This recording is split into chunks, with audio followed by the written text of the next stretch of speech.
evening, everyone. I am Kuya Ryan Daes, welcoming all of you to the second episode of Season 6 of our RFC Tuesday podcast. The season's topic is entitled The Role of Financial Planning in Philanthropy.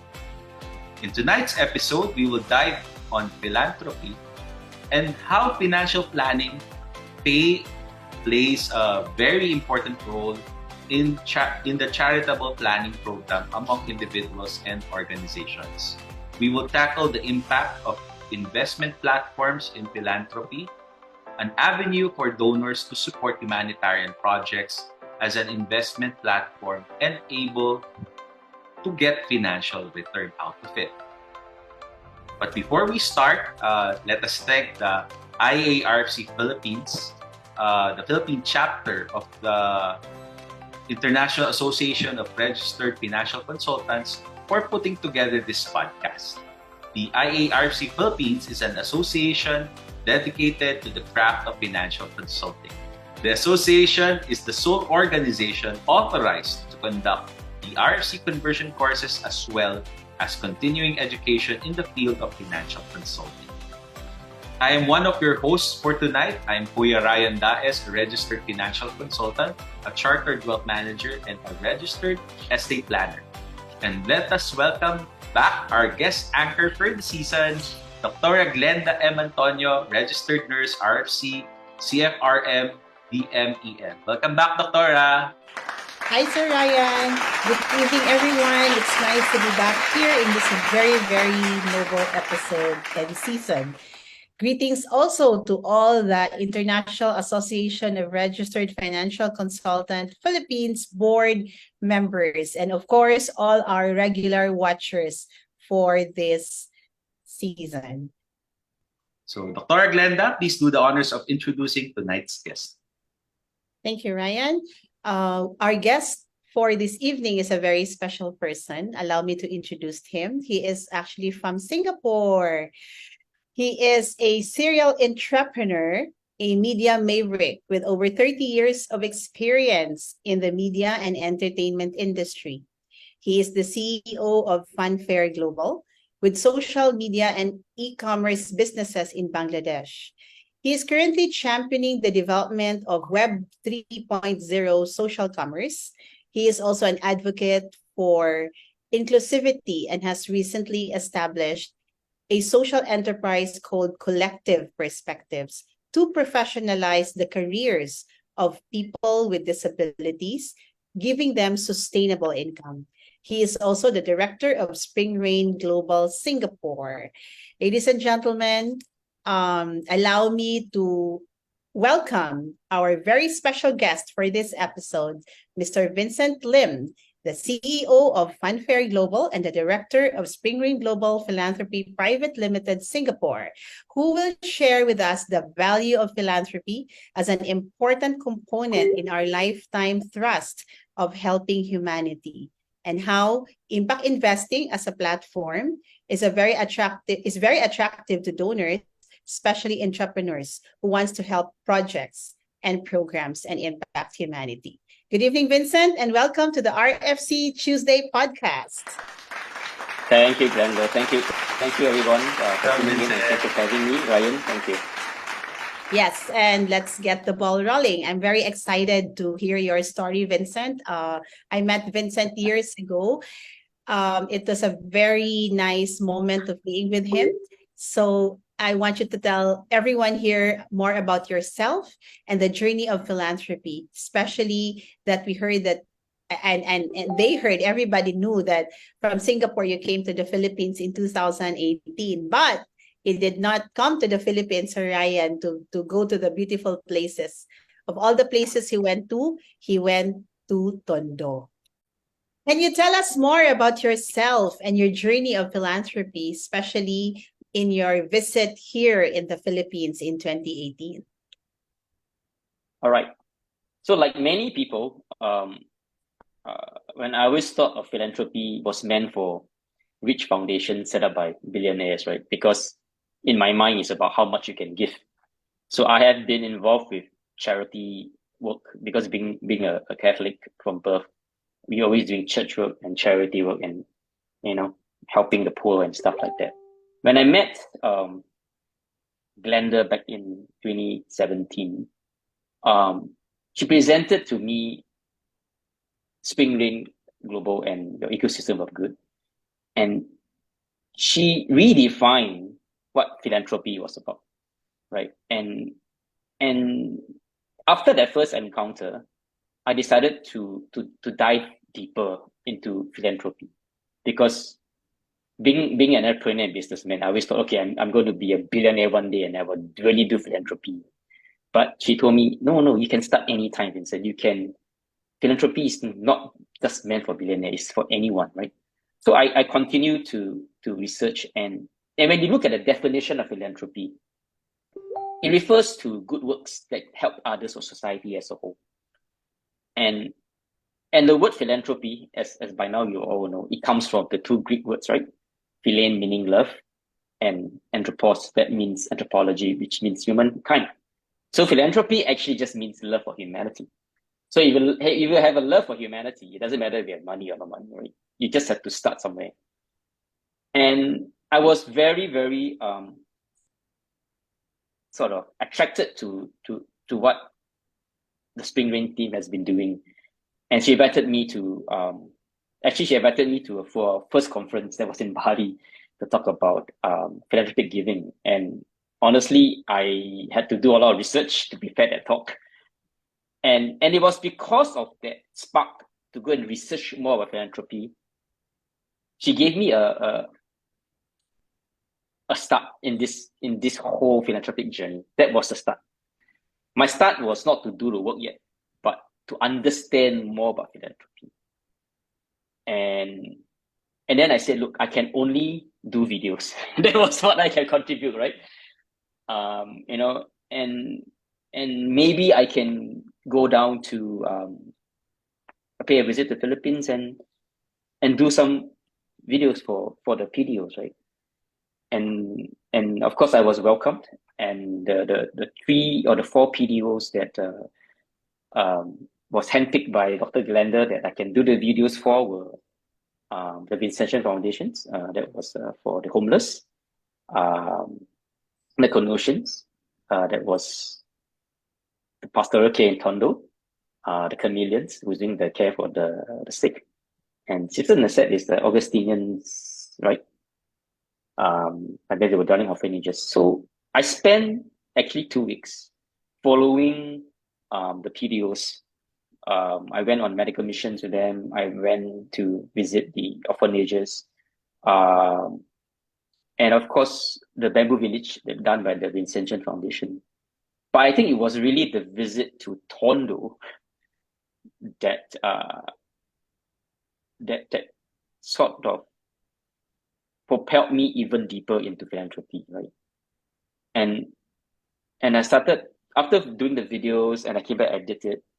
And because when you're editing a video, you have to look at the video footage over and over again. I'm sure you understand, right? You got to look, you got to find you got to tell the story, and you keep looking, and each time I look at the rushes, it tells a different story, right?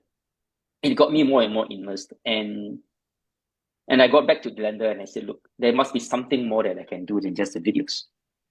Okay.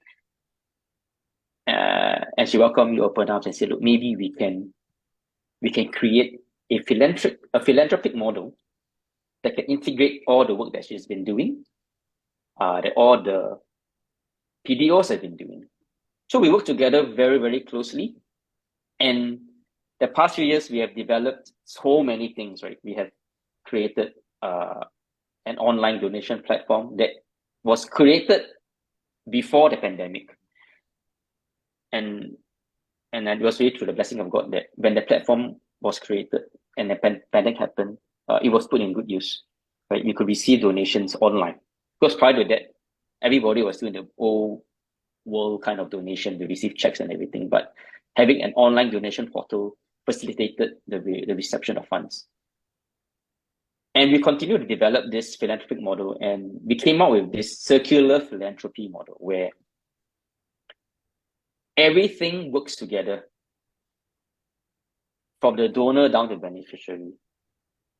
And for me, that was one of the greatest feeling, because I realized that all my years of experience as a businessman, as an entrepreneur, as a tech entrepreneur, came down to this, right? Came down to putting together all my knowledge and skills to come up with this model. So I realized that if I didn't start in 2017, I wouldn't have been here today to talk about philanthropy, because 10 years ago, if you tell me to talk about philanthropy, I wouldn't be in the capacity, right? So I really owe a lot of what I have learned to Dr. Glenda, because she has, I've learned quite a lot from her, literally. I mean, the buzzwords in philanthropy, and it's about that we can actually sort of make, when I say make money through philanthropy, we're talking about not just making money from the poor people. We are making money with the poor people. That's the buzzword, right? And in that sense, everybody benefits. I will share a bit about what the word ecosystem is down the line, but I hope this answered the question. My journey in philanthropy started because of an invitation, right? And for those who are still wavering, thinking whether it's the right time, there's never a right time. The right time is now. You don't know where that calling is. You just have to go and experience it. And when you experience it, the transformation only comes when you say, okay, can I just try offering what I have? It may not be money, it may not be resources. It could be your skill, it could be a talent, right? When you start opening up, when you start putting what you have on the table, the concept of the story of the stone soup, it's, I can only bring a pot, right? But if everybody contributes ingredients to the pot, carrots, vegetable, meat, water, salt, pepper, everybody benefits. You have delicious soup everybody enjoys. And that's what philanthropy is about. Everybody coming together, put whatever they have. That for me was an eye-opener for me, because it allows everybody to be a philanthropist. Okay, this is one of the transformative, I would say, eureka that I received. So it's not just a inner transformation, but the mindset of what philanthropy is. Yes, that's how I see. Wow, I can imagine the story. So if I have to sum it up, Vincent, into your top 3 description of your deepest transformation on knowing the impact of philanthropy in your life, what would that be? Anyone can make a difference. Mhm. Anyone. The circular philanthropy model that we have developed together allows even the beneficiary, the poor, to rise up and become philanthropists themselves, to give back to the ecosystem, which means that is circular philanthropy. You don't just always be at the end of the receiving end. Right? You can move up to become philanthropists. So that for me is how charity is only one direction. Okay, because charity is always the giver and the receiver. The receiver is always receiving and consuming and taking. There's never a giving back.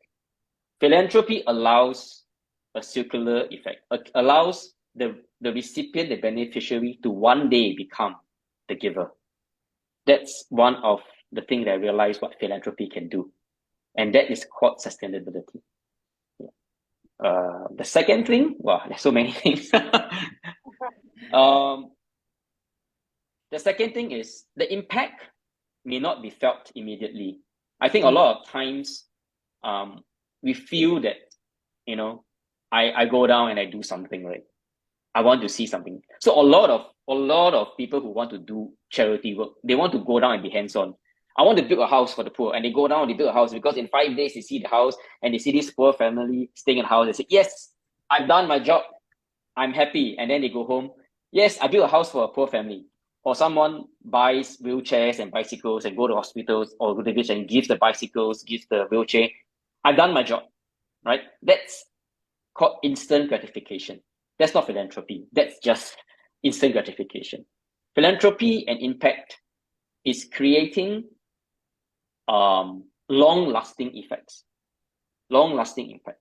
Basically, philanthropy is about planting an apple seed so that generations down the road can enjoy apples and the shade of the apple tree, right? You may not happen in your lifetime, but you start the process, and the impact sometimes is not immediate. So understand that philanthropy is really to set wheels in motion, to create systems, to put in place systems and procedures so that generations down the road can benefit. Yeah. The third thing, is you don't need a lot of money for philanthropy. You do need money, but like I said, everyone is a stakeholder. So if you do not have money to contribute, you can contribute time. If you do not have time, you can contribute resources, you can contribute talents. Like I said, philanthropy is like a pot of soup. So everybody contributes whatever they can. All of us have gifts, right? God has created us in different ways. God has provided us in different gifts. I came in with just the knowledge of producing videos, right? But never did I realize that those videos are still being used today and creating impact. Seriously, we just had a conference and the videos was done 3 years ago, and it is still creating ripples and effect, right? But the videos was just my entry point, right? So just allow yourself to come into philanthropy. The entry point is always the easiest, which is just whatever you can give now, whatever you can offer now, right? And then philanthropy is a journey, it's never a final destination. So if you think of philanthropy as a continuous journey, to realize your true calling, then the journey becomes more meaningful. Thank you. Wow, so many things about philanthropy. Well, Vincent, our viewers also want to know. Well, you've been mentioning what philanthropy is, but they want to know deeper how it really works. What's your personal definition? Because you already mentioned that most of the time when we talk about philanthropy, it's you need lots of money. But from what you have mentioned, it's not just that. And aside from that, how can philanthropy impact humanity as a donor? Now we are all along we're talking about sustainable philanthropy, and one of the means to make sure there is sustainability in philanthropy is through impact investment. Okay.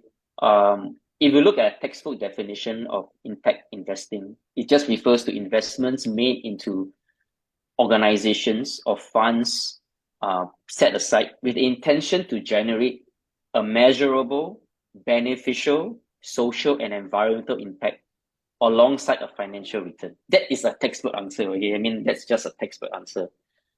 But for me, if there's something that Glenda didn't introduce me as, my major in university was a zoologist. I studied zoology, and as part of my major, I studied ecology and ecosystems, the real ecosystem, the biological ecosystems, right?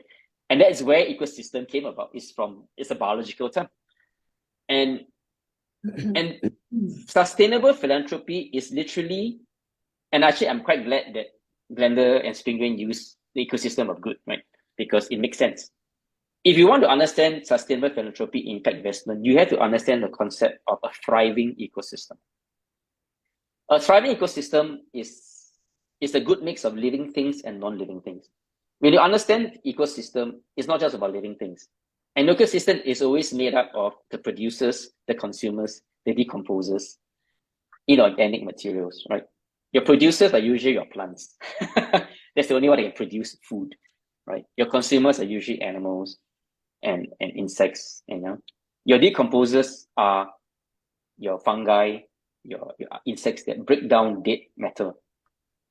Your inorganic materials are your nutrients, your soil, with which the producers, your plants, needs to grow.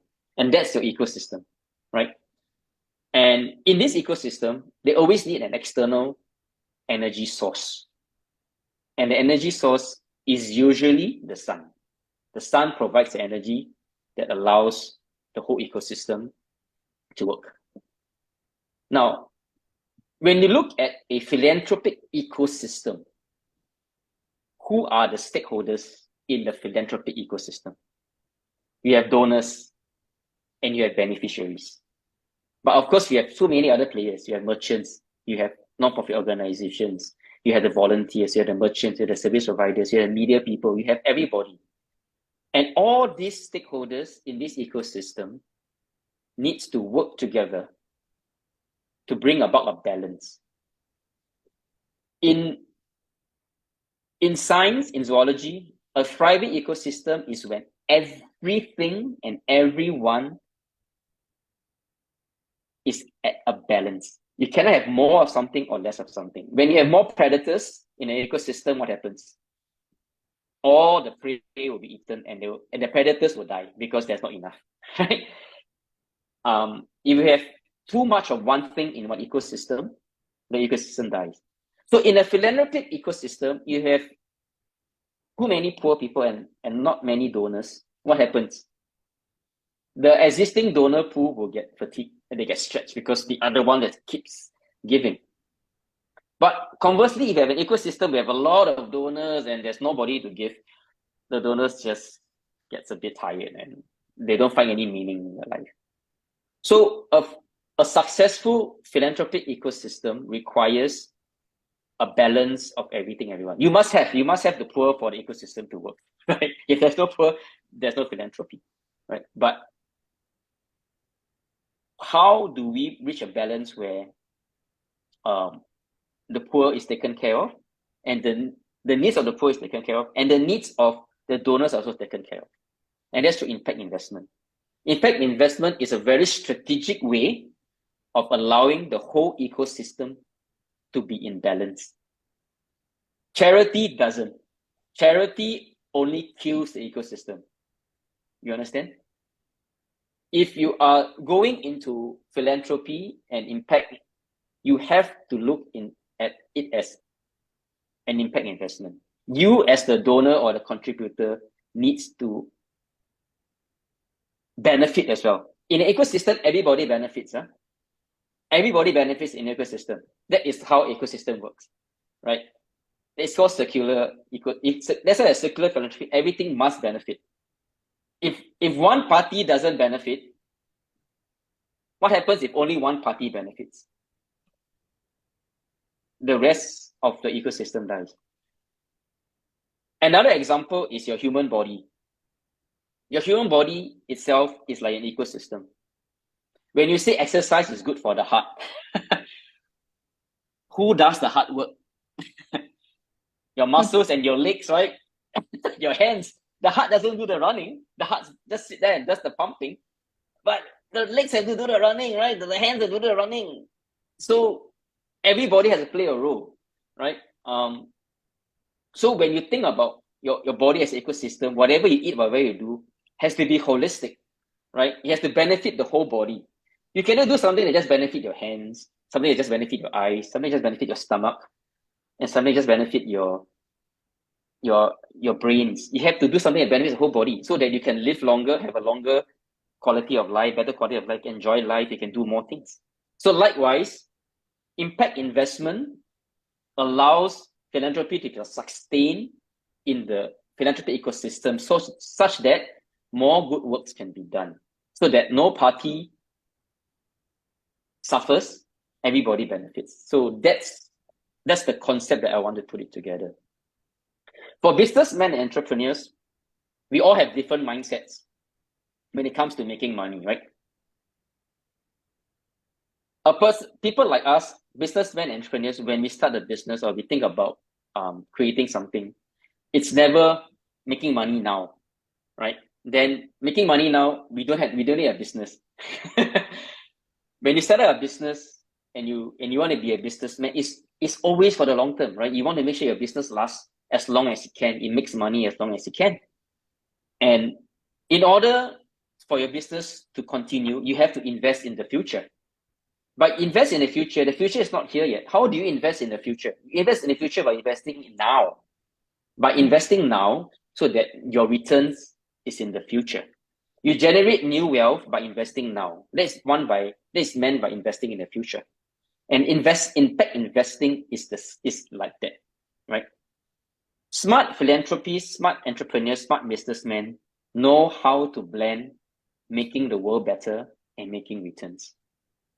So let me give you some example. If you are a computer manufacturer, you can either spend a lot of money doing advertisements, spend a lot of money on social media advertisements, to get awareness, to get users, or you can donate free laptops to needy school children. You're going to cost about the same, right? Marketing and donating free computers. For these students in these needy students in these schools, this is going to be their first computers, right? As humans, we always remember the first thing that we receive, the brand of things that we receive for the first time, because that's human nature, first impressions, right? So if I receive XXS computer for the first time as a child, when I grow up and I think of buying a computer, which brand do you think I will buy in the market? Will I buy YYY or do I buy XXX? As a businessman, you're investing in the future, right? You invest, you're guaranteeing your future by nurturing a new generation of users. But but you are doing both sides. You are helping needy students to have access to computers, and on top of that, you are ensuring that your business continues with a new generation of users. If I'm a sportswear company making sports attire and sports shoes, I donate my sports shoes and sports gear to needy students in the school so that they can play football, they can become sportsmen. What am I doing? I could be grooming a future soccer star that one day may endorse my product. Yes or no? Right? So I didn't give any money. I give whatever I have, right? I'm doing good, right? But what I'm saying is you don't have to have ulterior motives when you do good, okay? It may sound like I have ulterior motive. No. As a businessman, an entrepreneur, and a philanthropist, 3-in-1, it is a strategic move from a charity mindset to a collective benefit mindset. If we see impact investment and philanthropy as a way of benefiting collectively, then it's all about how we reframe our thought process, which means the business benefits, the people who needs my goods benefits, right? So everybody benefits. In this way, impact investment allows us to optimize resources and manage our funds, right? So that more people in the ecosystem benefits, and the ecosystem can reach a balanced state at a faster rate. In all our ecosystem, like Tondo, and some of these poor slums, the ecosystem is not balanced. That is why we're having a hard time trying to reach out to the poor, because the ecosystem are balanced.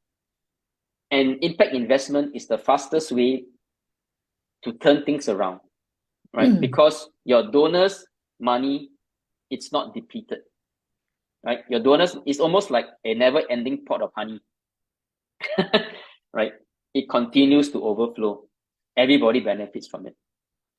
Yeah, thank you, Vincent. And you've expounded really on how philanthropy would impact humanity as a donor, how the ability to do more by just one person as you, how much more if you will influence more other donors to do the same. I believe that the impact of more donors in doing philanthropy is their concern also to sustain. That's why, Sir Ryan, if you notice, we have to fill in the gaps because philanthropy addresses the systemic issues together. And when you fill in the gaps, you complete your impact as a donor. Because if you will be a donor on your own, you will say, I cannot solve that problem on my own. Better, I will not help. But if you are a donor, you get the impact. Now, going into that conversation about impact investing, which Vincent already elaborated, there was this forum that we had last March 9 and 10 in Singapore. And it talks about wealth creation and a very interesting platform that you have already mentioned, which is impact investing. And you also clearly said that what impact investing is and how attractive it has been to the work of philanthropy, especially with the business people who understand how they can expand their role of philanthropy in that impact. In that forum, can you share more about how several donors can put our resources together?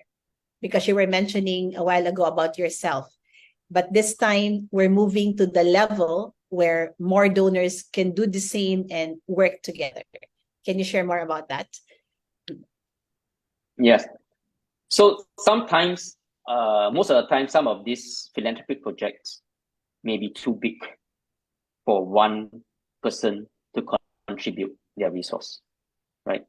For example, if we want to, let's say, install solar panels over 1,000 houses, it may be too much for one entity to handle, But if we pull together the collective resources of maybe 10 philanthropists, we can fulfill that project, right? So that is the same as the stone fruit concept, right? Everybody comes in with whatever they have, so that we can.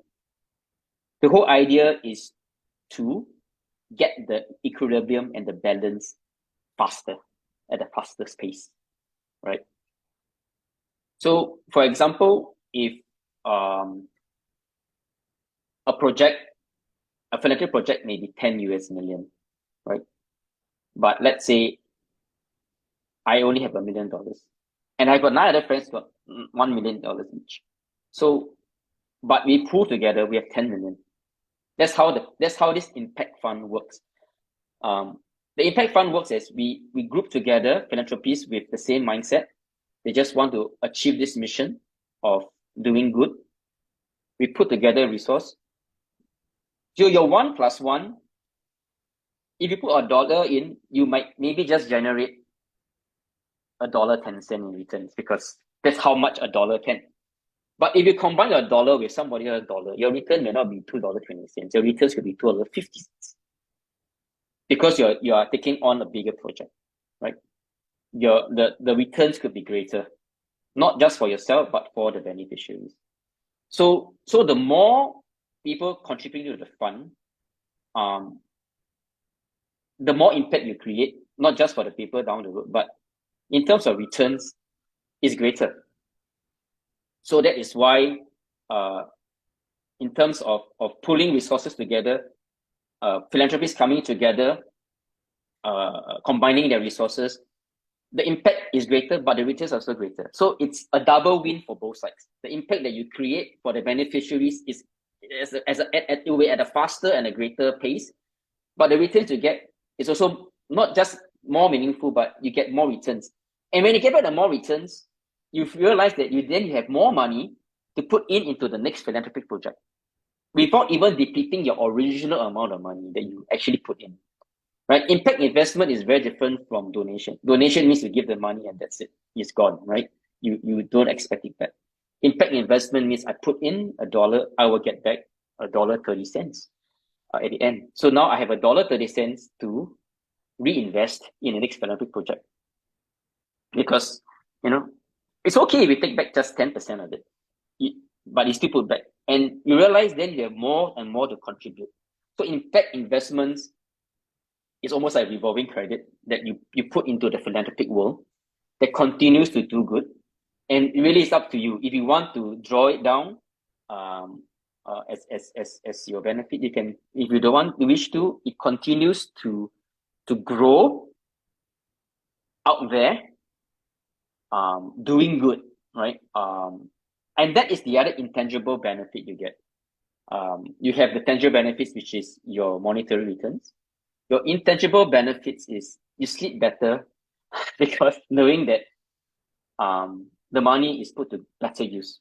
That somebody out there has a livelihood, somebody out there has a life to live, somebody out there, children are eating, children are getting education, people are having housing, people are getting a better quality of life.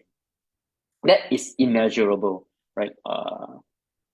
Yeah, so the impact investment works on two ways. You impact the world, but you also impact yourself because it's a very positive impact. Vincent, can you share some key inspirations to our audience, especially when they want to do philanthropy and support impact investing as part of their call to action portfolio? I think some of the I shared earlier that philanthropy is really, the definition is love for humanity. And if you love humanity, that itself is the call to action, right? And humanity is what makes the world happen, right? I mean, you're in contact with a fellow human being every day, right? Whether it's your neighbor, your family, your children, your parents. You cannot run away unless you isolate yourself on the mountain and don't care about humanity. But the fact that you are interacting with people every day, can you live with yourself that someone that you see along the street is not living a human life, right? That is that's our call to action. Our call to action is to make sure that every living human being has the right to a decent way of life, a comfortable way of life. Like one of my priests said, it's not about giving them wealth and riches and or making them rich, but everybody should have a comfortable quality of life, right? And you and I are blessed or fortunate to be on this side where we are not the marginalized or the poor or suffering. It's very easy, right, to just tell a poor, just say that this guy is poor, it's his problem, right? But imagine that the roles were reversed, that we were the ones born poor. We were the ones born without the opportunity in life. We were the ones not given a chance in life. And every day we are hoping and praying and wondering when we can get out of poverty. If we put ourselves in those shoes, we realize that what is our purpose on earth? You see, our purpose is not just for ourselves, not just to make money for ourselves. Our purpose is to make sure that everything and everyone in this ecosystem benefits. If we have been blessed and fortunate to be given material wealth, to be given a good life, we need to pass it on. We need to share that, and that's our call to action. That should be our basic. That should be something that should inspire us to continue living our life. We can continue to chase our dreams, right? But the fundamental thing is, so what if you become the most successful person in the world? So what if you are the best looking guy or best looking person in the world? It means it's empty, it's meaningless if you have not helped another fellow person to have a quality of life. So a lot of us, when we start off in philanthropy or being a donor, it will be very transactional, right? So I call this, when you first start off, even impact investors is transactional, right? you want to have benefits. You want to make sure, even some people who don't want the return on investment, they want naming rights. Right? They want people to know. It's okay to be recognized, recognition as a driving factor to do good. It's okay. It doesn't matter your reason to do good, right? There is never a right or wrong reason to do good. As long as you're doing good, the Almighty God, you only answer to God. But as long as you do good, it doesn't matter. So if you are a transactional donor, philanthropist, or impact investor seeking returns on your donation investment, it is fine. It is a start. Because as you continue to journey and evolve and mature in the philanthropic timeline, you will become a transformative philanthropist, a transformative donor, right? Your main concern will not be your returns. Your main concern is about the impact or the legacy that others will benefit from the gift that you have given. Okay? There's no right or wrong between transactional or transformative. It's at the different end of the timeline. You have to start being a transactional philanthropist first, unless you are already very evolved and really start at the transformative, right? So your transformation will only happen over time. Okay, like I said, you don't expect that you come into philanthropy, okay, I want to suddenly feel good. Philanthropy is not about feeling good. Okay, sometimes you sit down and you think, I'm sure many times Glenda will also think, why am I sacrificing so much? Why am I putting so much time and effort? If I channel my energy and my talents elsewhere, I could make more money, right? Yeah. And it's okay because you're being human, right? Being human, and understanding all and analyzing all this is fine. Okay. I want to share with you something. Right? The electric light bulb did not come about from the continued experimenting on the candle. Okay, right? If you keep experimenting on candle, it will never become a light bulb. Right? You have to try new ways, right? So it's the same thing with philanthropy, right? Don't give up. Okay, just because you went into philanthropy, you did something. I didn't. Yeah, maybe because it was the wrong time, or the project wasn't right for you, or the intentions weren't right. But this does not mean you did something wrong, right? Continue, right? Continue experimenting. Find your role in the ecosystem. That's why I like to talk about ecosystem. There is a role for you in the ecosystem. Okay, only you and God know what it is. I can't tell you. Okay, I will not be able to say how much or how you'll be transformed. But as long as you don't experiment, you keep thinking that the candle will become a light bulb, you will never create the light bulb. You will never have that light bulb moment and say, oh, wow, why didn't I think of that, right? How much energy, how much light can a candle give, and how much energy and light can a light bulb give, right? Yeah, you can continue being the candle, or you can evolve to become the electric light bulb, right? So entrepreneurs and business people are constantly solving problems using innovation and creative solutions to close the gap, as Glenda said. Philanthropists then are always finding what are the gaps that needs to be plugged, right? From a zoologist point of view, in an ecosystem, when we look at deforestation, we look at the gaps. Deforestation means there's not enough trees and plants in a forest.